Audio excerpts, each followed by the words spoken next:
الشيطان يعظكم الفقر ويأمركم بالفحشاء. Xiyonat javobsiz qolmaydi. Shuni bilib qo'yinglar yigitlar. Kim o'zini xotiniga xiyonat qilayotgan bo'lsa, bilingki sizni xotiningiz bilan ham kimdir o'ynashadi. Xotiningizga xiyonat qilayotgan paytida o'zingizni xotiningiz ko'z oldingizga kelsin.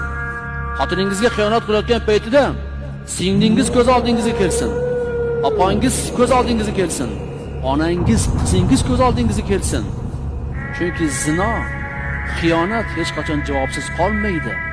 Siz kimnidir xotini bilan o'ynashar ekansiz, albatta sizni xotiningiz bilan ham o'zga odam o'ynashadi. Siz birovga shahvat bilan tikilib qarar ekansiz, sizni xotiningizga ham kimdir tikilib qaraydi. O'sha yigitni o'zi shunaqa deb aytganligi uchun men ham aytayapman. Dod deb tavba qildim deydi. Ayting shuni qora aka, odamlarga, jamoaga ayting shuni, meni boshimda shu narsa o'tdi deyapti.